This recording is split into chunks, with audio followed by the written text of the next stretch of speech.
Bismillahirrahmanirrahim. Assalamualaikum warahmatullahi wabarakatuh. Selamat pagi, salam sejahtera untuk kita semua. Perkenalkan, saya Rizky Khairul Ikhwan selaku moderator dari kelompok 8 mata kuliah Komunikasi Bisnis dengan dosen pengampu Ibu Dr. Nova Mardiana SEMM. Anggota kami beranggotakan yang pertama adalah Almir Javier Rafi, kemudian yang kedua ada Maulana Syamsu Hidayat, anggota yang ketiga adalah Valencia Rusli, dan yang terakhir ada Robin Hernandez. Izinkan kami mempresentasikan materi bab 12 mengenai dasar-dasar korespondensi bisnis. Berikut, terlebih dahulu kami tampilkan video pendek mengenai dasar-dasar korespondensi bisnis.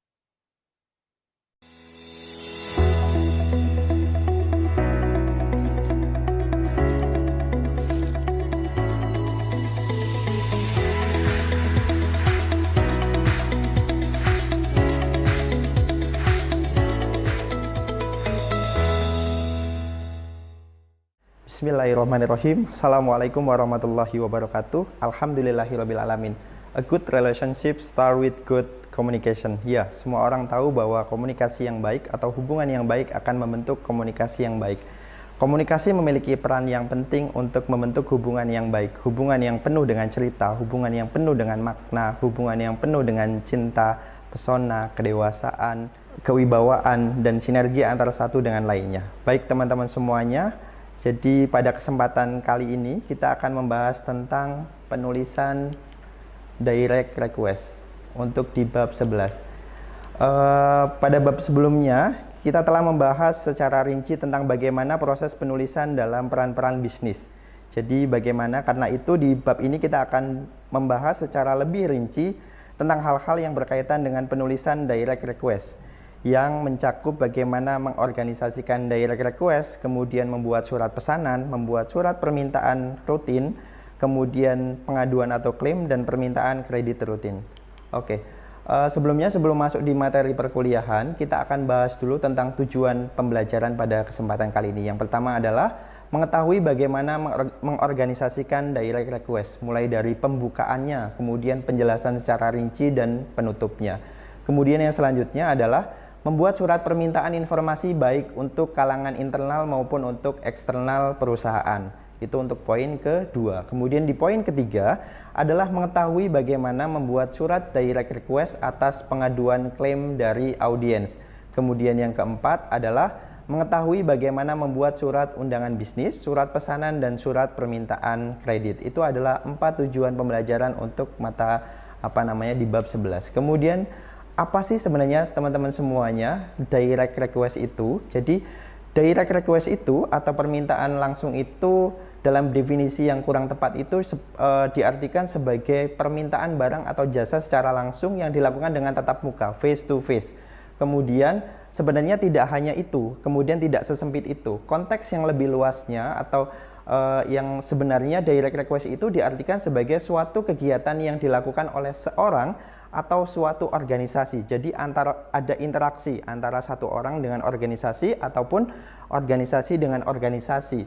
Yang message-nya di situ adalah untuk permintaan informasi yang penting dengan segera dan menggunakan berbagai media komunikasi yang ada, termasuk media elektronik. Jadi seperti itu. Jadi note di situ lebih kepada interaksi ataupun nanti hubungan ya, atau permintaan atau kegiatan untuk meminta informasi yang penting dengan segera.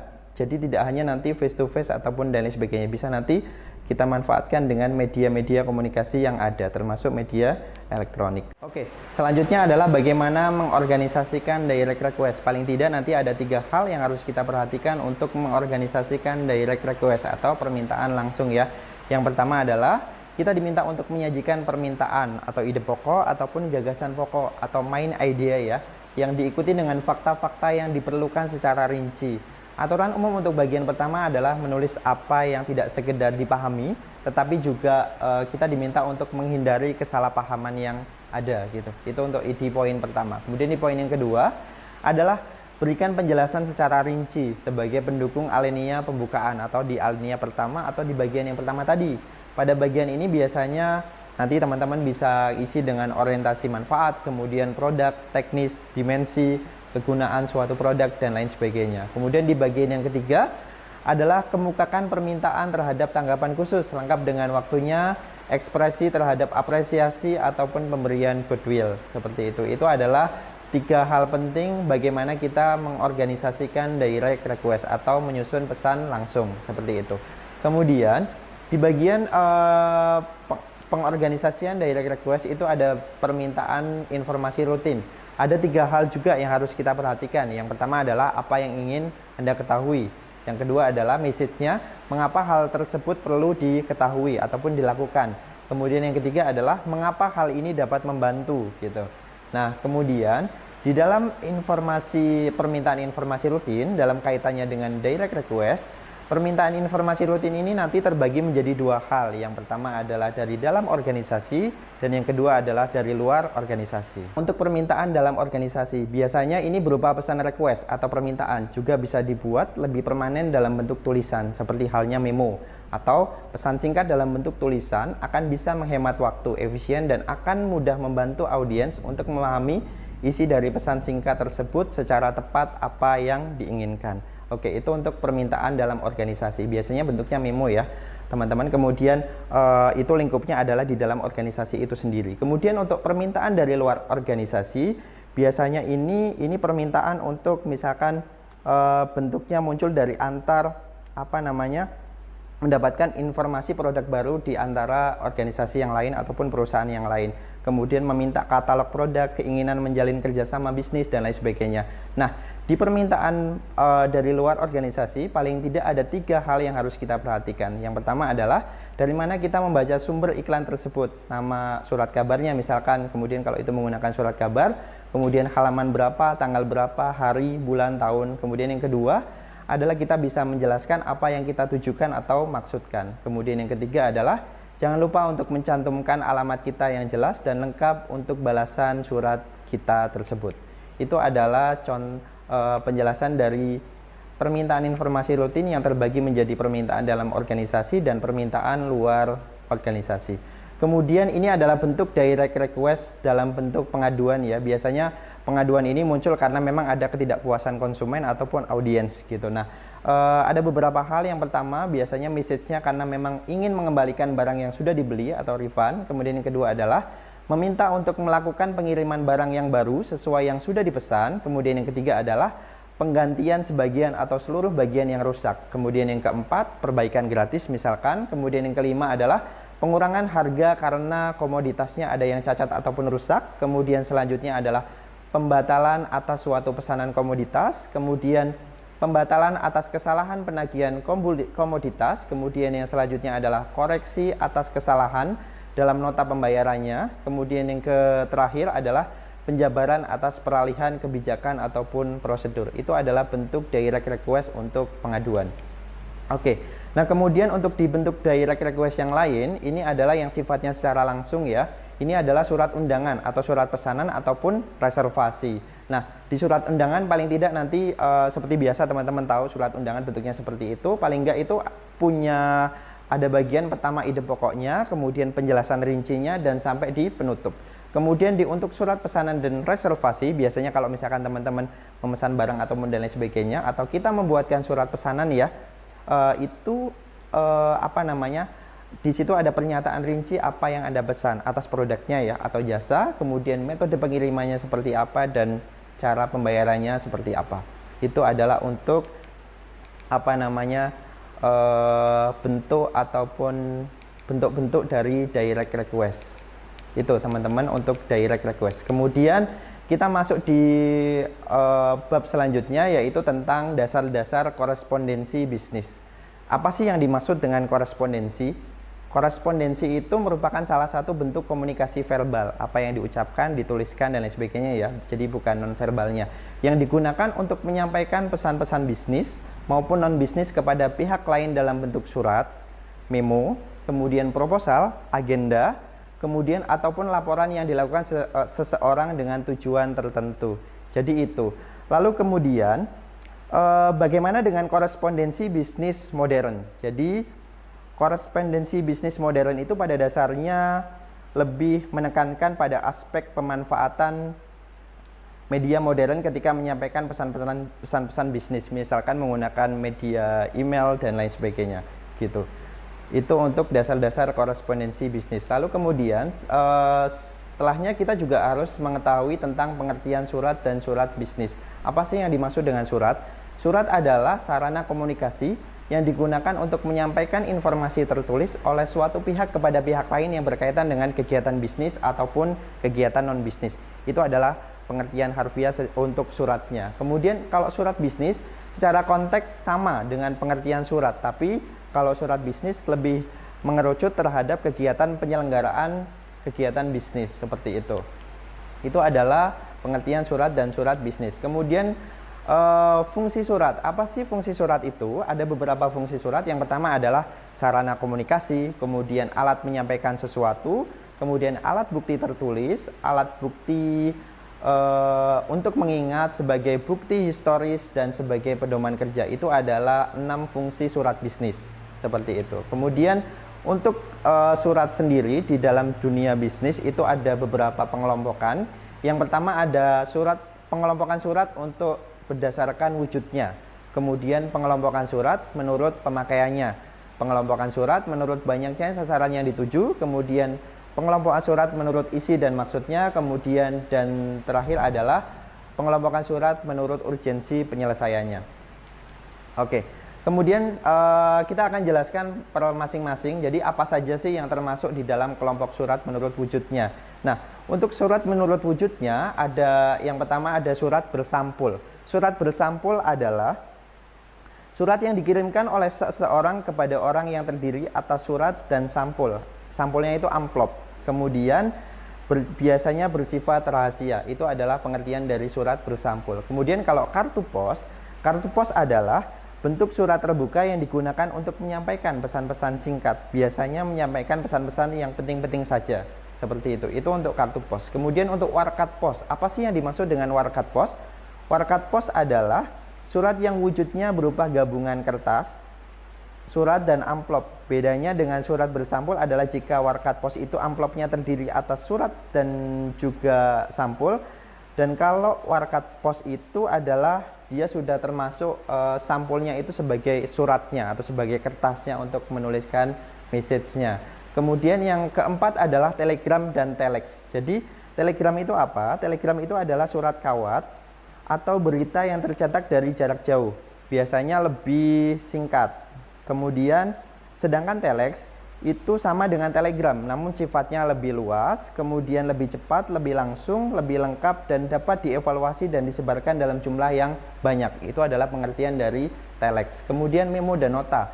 Apa sih yang dimaksud dengan memo? Memo ataupun nota. Nah, memo adalah atau memorandum adalah surat yang digunakan oleh pimpinan untuk menyampaikan pesan-pesan singkat berupa pemberitahuan, kemudian permintaan dan lain-lain. Sifatnya lebih untuk internal organisasi gitu.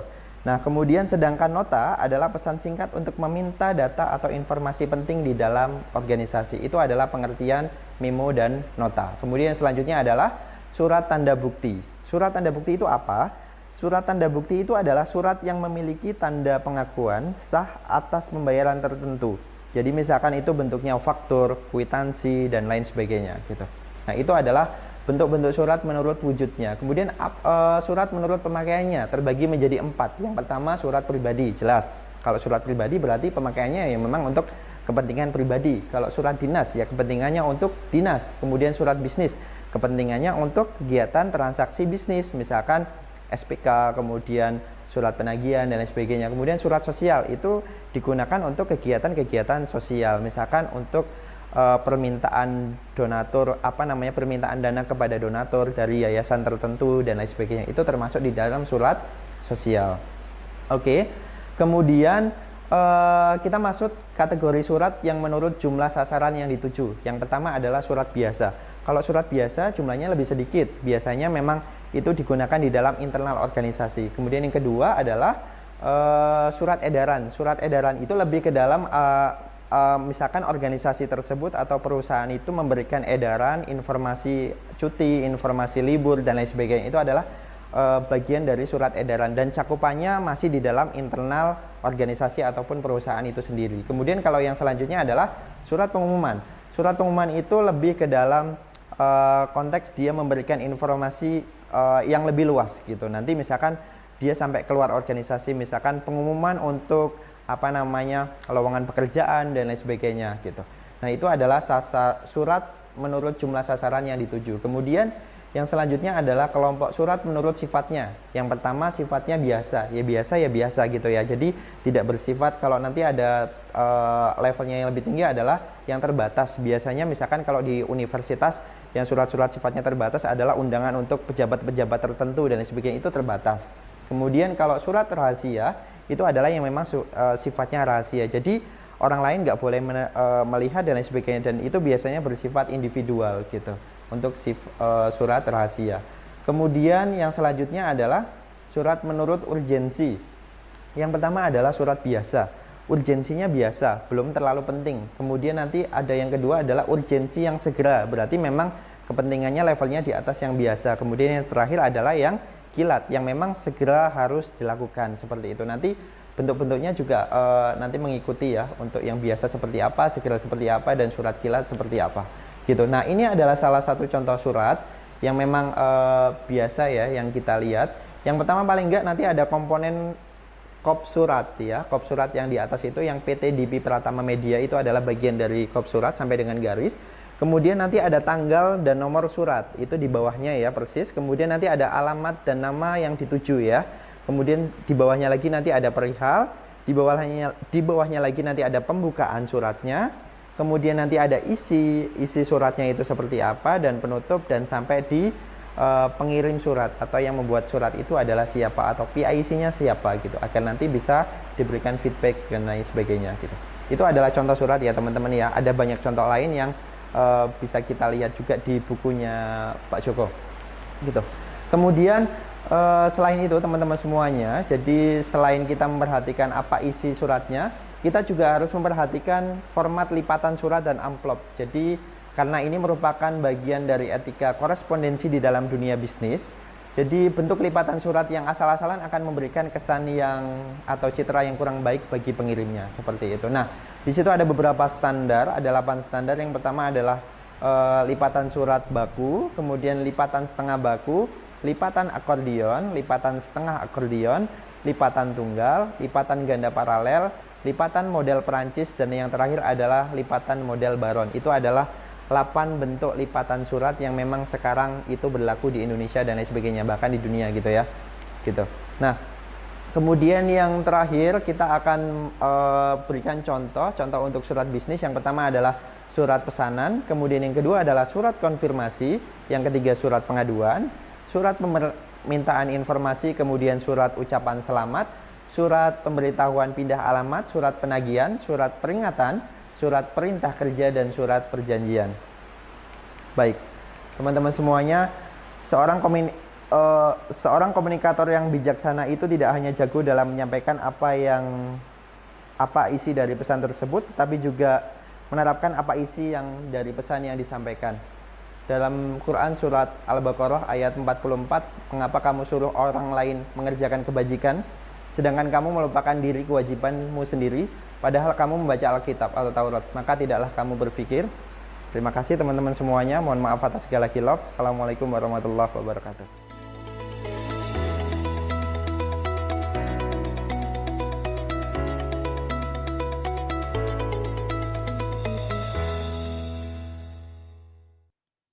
Dalam bab 12 ini ada 7 bahasan pokok yang akan kami bahas. Yang pertama mengenai pengertian surat dan surat bisnis itu sendiri. Kemudian pokok bahasan yang kedua adalah fungsi surat bisnis. Pokok bahasan yang ketiga adalah pengelompokan surat. Kemudian yang keempat ada bagian surat dan bentuk surat. Yang kelima ada bahasa surat. Pokok bahasan yang keenam adalah format lipatan surat. Dan pokok bahasan yang terakhir mengenai contoh-contoh dari surat bisnis.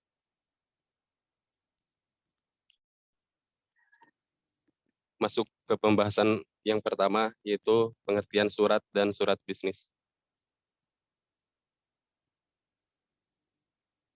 Menurut Pusat Pembinaan dan Pengembangan Bahasa Departemen Pendidikan Nasional, Surat dapat didefinisikan sebagai suatu sarana komunikasi yang digunakan untuk menyampaikan informasi tertulis oleh suatu pihak kepada pihak lain.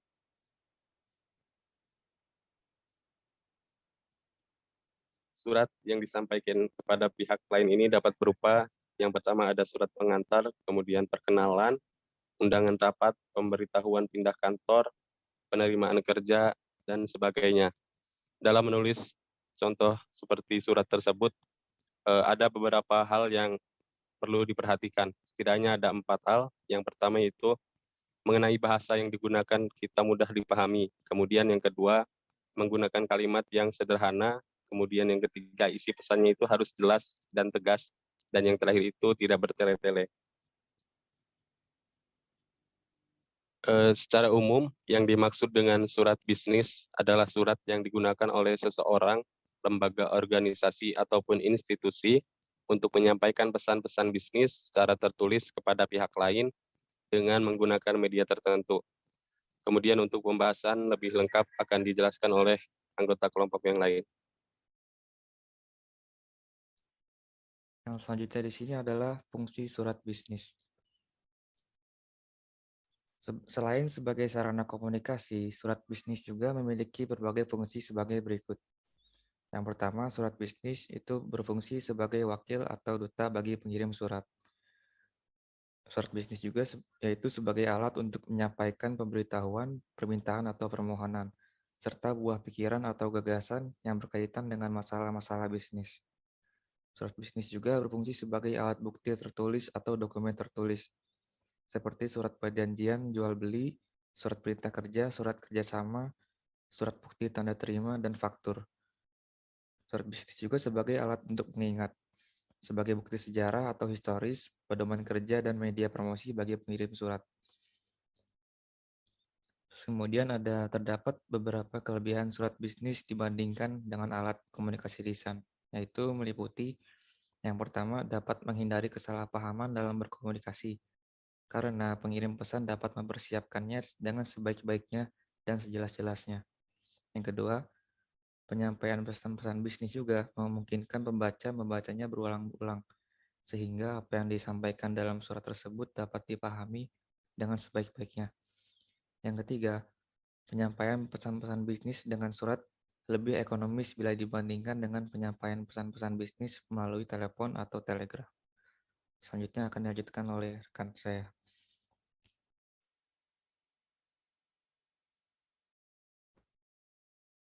Yang ketiga ada pengelompokan surat. Secara umum, surat dapat dikelompokkan beberapa kelompok, yaitu yang pertama ada surat bersampul. Surat bersampul adalah surat yang dikirimkan oleh seseorang kepada orang yang terdiri atas kertas surat dan sampul. Yang kedua ada kartu pos. Surat terbuka yang digunakan untuk menyampaikan pesan-pesan singkat atau pendek dan praktis. Ketiga ada warkat pos. Surat yang wujudnya berupa gabungan kertas surat dan amplop.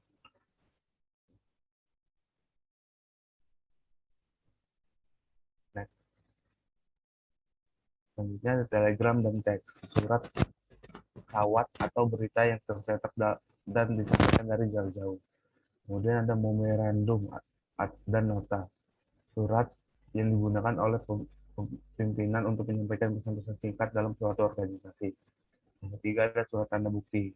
Surat yang memiliki fungsi sebagai tanda bukti pengakuan sah atas pembayaran tertentu. Selanjutnya ada surat pribadi. Surat yang isinya menyangkut kepentingan atau hal-hal yang sifatnya personal atau pribadi. Kemudian surat dinas. Surat yang isinya berkaitan dengan kepentingan tugas dan kegiatan dinas dan instansi pemerintah.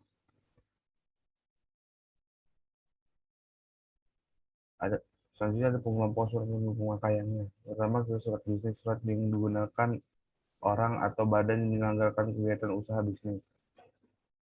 Kemudian ada surat sosial, surat yang digunakan oleh organisasi atau lembaga-lembaga sosial masyarakatan untuk berbagai kepentingan sosial.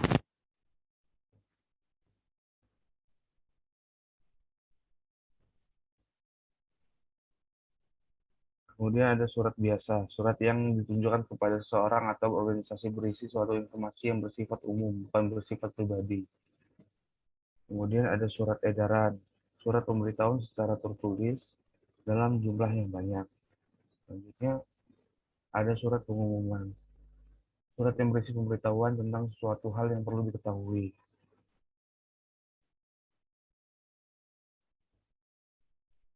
Next.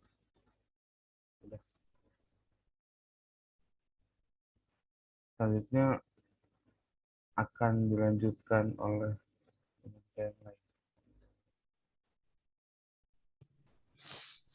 Mengelompokkan surat menurut sifatnya. Yang pertama ada surat biasa. Surat yang isinya bersifat biasa atau bukan rahasia, dapat beramplop atau tanpa amplop. Lalu ada surat konfidensial. Surat yang termasuk rahasia, tapi terbatas untuk kalangan tertentu. Dan yang terakhir ada surat rahasia. Surat yang isinya hanya boleh dibuka dan dibaca oleh orang atau pejabat tertentu dalam suatu organisasi. Next.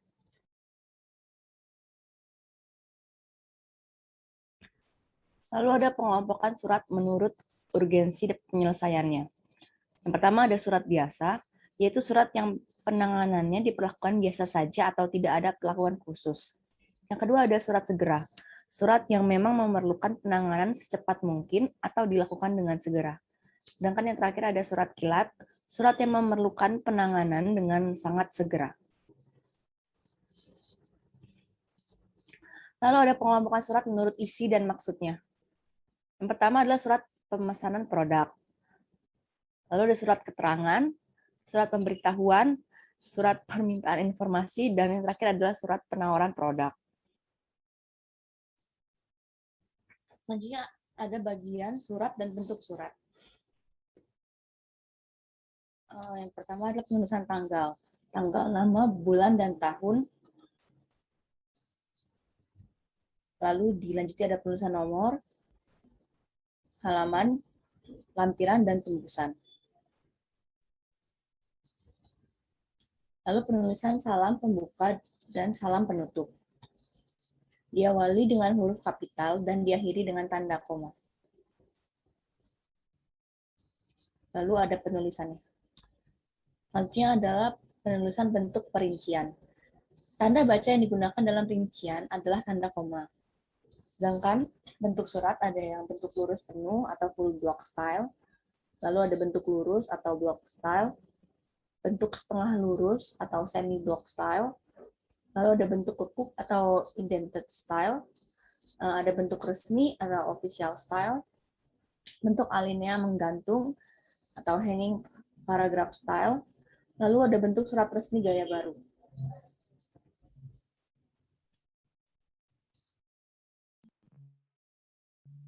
Selanjutnya yaitu bahasa surat. Bahasa yang digunakan di dalam surat harus tunduk kepada semua aturan bahasa yang berlaku, baik struktur kata dan kalimat maupun menggunakan tanda-tanda baca. Untuk pemakaian alinea atau paragraf dan sebagainya. Kemudian pada alinea pembuka yang merupakan pengantar isi surat, penulis surat biasanya menggunakan kalimat-kalimat khusus yang disesuaikan dengan maksud surat itu. Sebagai contoh, memberitahukan sesuatu, menanyakan sesuatu, meminta sesuatu, membalas surat, atau menjawab pertanyaan, dan sebagainya. Beberapa contoh untuk kalimat pembuka pada surat, yaitu yang pertama, dengan surat ini kami beritahukan kepada saudara. Kemudian ada juga, bisa juga menggunakan dengan ini kami mohon bantuan saudara untuk, dan sebagainya. Kemudian untuk kalimat penutup sendiri, disesuaikan dengan isi surat. Pada umumnya, pada akhir surat kita menyampaikan terima kasih kepada orang yang kita kirimi surat. Itu oleh karena bantuannya, perhatiannya, kerjasama yang ditunjukkannya, dan sebagainya.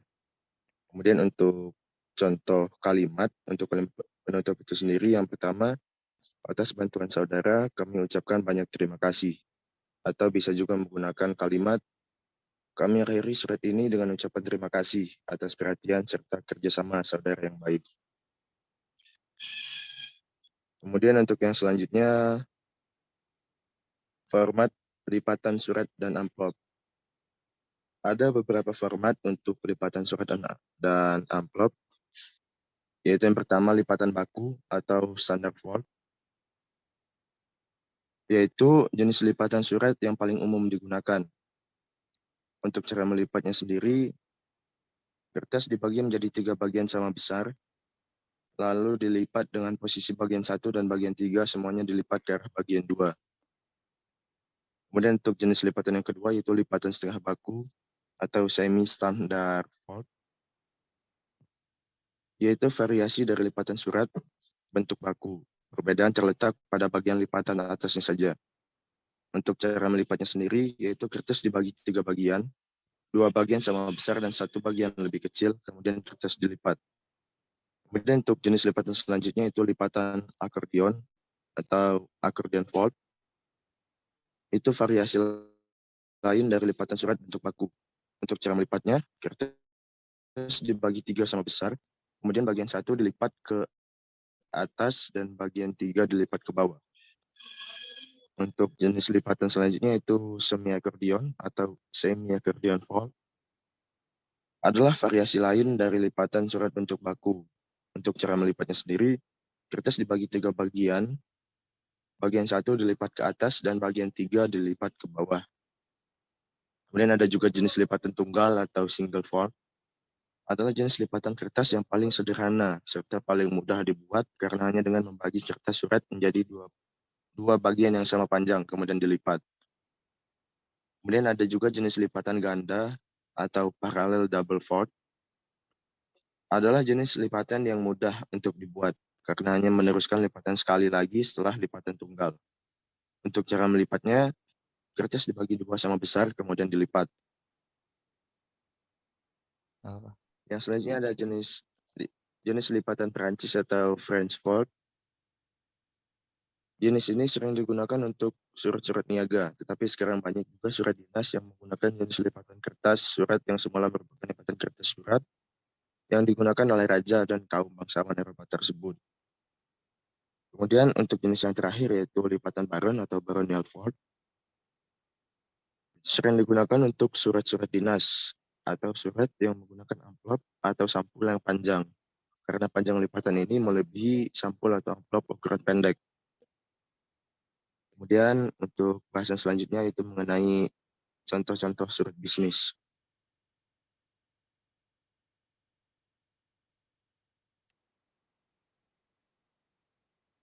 Di sini ada contoh surat bisnis permintaan penawaran, yaitu surat yang umumnya digunakan oleh calon customer terhadap penjual yang berisi permintaan untuk mengirimkan surat penawaran atas produk yang ingin dibeli. Itu contohnya mungkin bisa dilihat di share screen yang kami tampilkan. Kemudian untuk selanjutnya, next. Surat bisnis pemberitahuan pengiriman barang. Untuk surat ini sering dipakai untuk memberitahukan pembeli bahwa barang yang mereka pesan sudah dikirim. Sama contohnya juga telah kami sediakan. Next. Kemudian ada surat bisnis pesanan. Itu surat yang dibuat dan dikirimkan oleh perusahaan yang hendak membeli produk tertentu kepada penjual.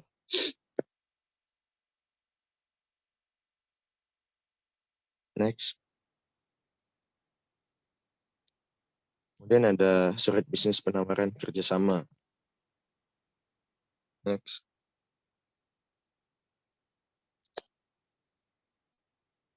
Dan yang terakhir ada surat bisnis penagihan. Itu surat yang digunakan untuk mengonfirmasi atau memperjelas sebuah pesanan produk.